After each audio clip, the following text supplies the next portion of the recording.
And we are not moving because of anything. Uko?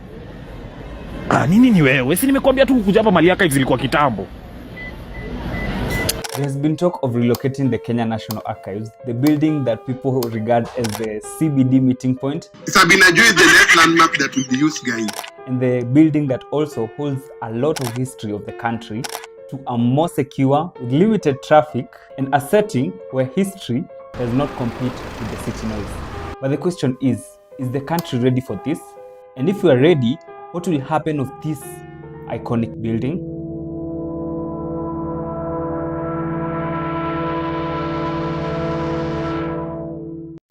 To understand the story of this building, we have to go back to 1863.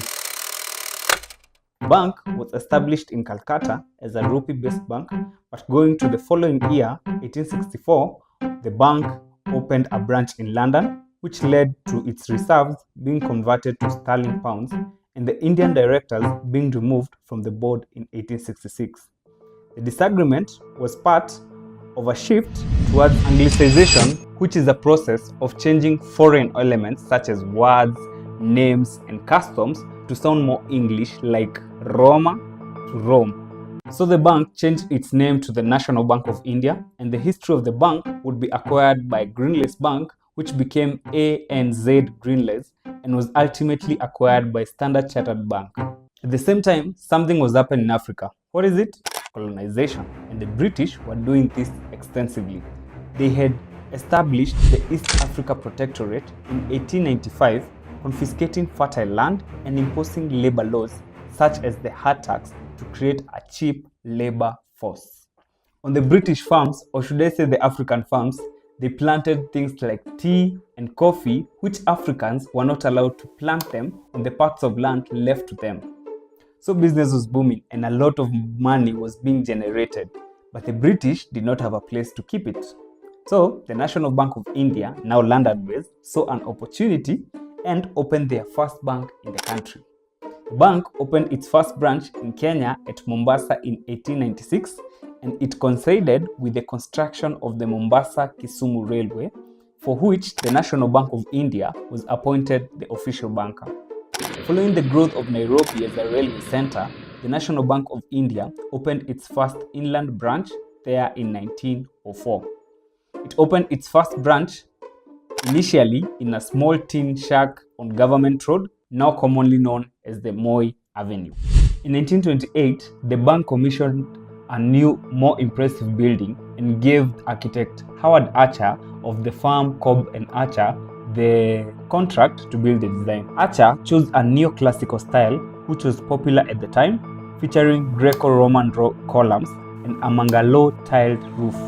The building was completed in 1931. While the Mau Mau uprising continued to unfold in the 1950s, the bank continued to serve the colonial government. And in 1958, the National Bank of India merged with the Greenlace Bank to form the National and Greenlace Bank. But then Kenya gained independence in 1963, and now the colonial government, they had to leave. For the last time, and Kenya ceased to be a colony and became independent. She remains in the Commonwealth. It was estimated that 250,000 people witnessed the moving ceremony. Joseph Murumbi, who was the second vice president of the country, brought a bill before Parliament that set in motion the creation of a national archive. The Parliament established the Kenya National Archives and Documentation Service, which was tasked with the mandate to preserve records by Kenyans about Kenyans. So the Kenyan government first acquired a 60% stake from the National and Greenlace Bank, and by 1970, the government had taken full control, renaming it to the Kenya Commercial Bank, KCB. So what will you see when you visit the Kenya National Archives? First, a big name, the Murumbi Gallery, Kenya National Archives. And then when you enter, you see two sculptures, that is the President Kenyatta's sculpture and the President Moi. Also a big picture of Queen Elizabeth. Also, you'll get to see the history of the different cultures in our country, from Swahili house to the beautiful arts of different countries like Burkina Faso, Nigeria, Uganda also. Also, utaona zana za vita hapo, uone venye watu walikuwa wanatumia kupigana wakati wa war. And also not forgetting the Nobel Peace Prize winner Wangari Maathai. Moving on to the first floor, It is more about the journey of Kenya's independence, like rare photographs from the Mau Mau detention camps, the first 47 governors, the generals of Kenya Defense Forces, the different mail stamps from different countries, and also the first presidential chair, which was made out of mature oak timber and thick denim leather. The journey of Kenyatta is found there also. The post-independence journey also is present, giving a glimpse of life after colonization, including the post-election violence in 2007-08. Also, the politicians feature in this section. Funny how some of them are still trying to change this country. Anyway, we move on to now the government of Kenya, which is headed by President William Ruto. And on Thursday, 21st August 2025, In terms of moving, yes, that is a process, and we are not moving because of anything. Cabinet Secretary for Culture, Arts and Heritage, Hannah Cheptumo, alongside Principal Secretary Umi Bashir, confirmed plans to relocate the Kenya National Archives from its iconic spot at Moi Avenue and to a safer, calmer, and a more research-friendly location. But why move now? According to the ministry, relocation is more than about convenience. It's also about accessibility, preservation, and dignity. By moving the archives, Kenya can safeguard fragile manuscripts, create better experience for researchers, and also offer visitors a cultural experience. This actually makes sense if we consider what other countries have done. Like the UK have the National Archives of the United Kingdom, and they were consolidated and moved to a new facility in Kew, London. The old dispersed buildings in central London were not suitable for the massive growing collection, and the new site was specifically designed with the necessary climate control, fire suppression, and security systems to protect the immense volume of historical documents. Also, France. France have the Archives Nationales de France, which moved its central archives from several historic sites in central Paris to a new state-of-the-art facility in Pierrefitte-sur-Seine. This move was driven by the need for more space and modern preservation technology to safeguard their vast collection. A move from the CBD is seen as one that will consider environmental factors and also will consider enhanced security against fire, vandalism, and theft, which are actual threats to irreplaceable historical documents. And a good example to see this is one that the CS gave of the 2023 Gen Z protest, which they were saying that the Gen Zs had attempted to touch the archives.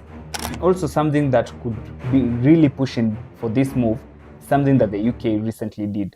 The UK handed over more than 300,000 digitized colonial era files to Kenya, and these documents, once kept secret during the British colonial rule, represent a significant step in the ongoing repatriation of the Kenya's historical records.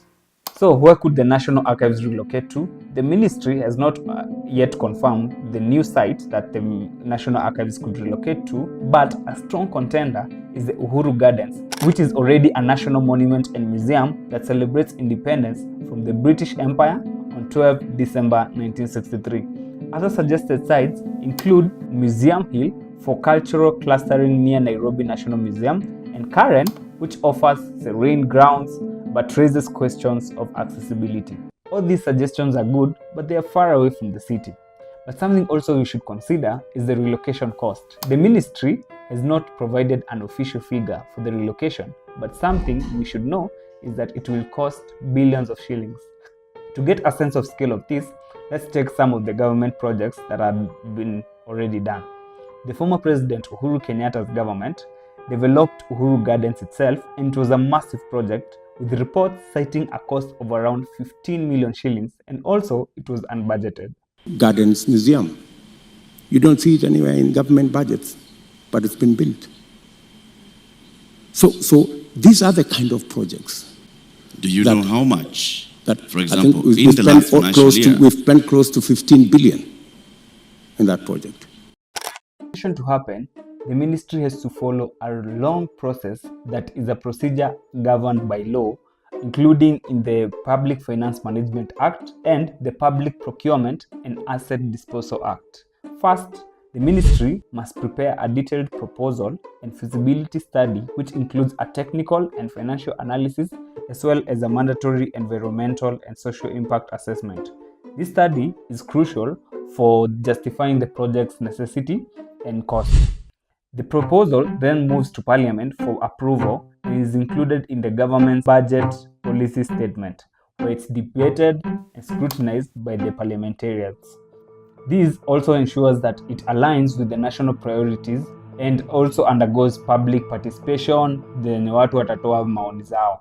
Once funding is approved through the appropriation bill, the ministry proceeds to the procurement process, adhering to the legal requirements to tender for a contractor.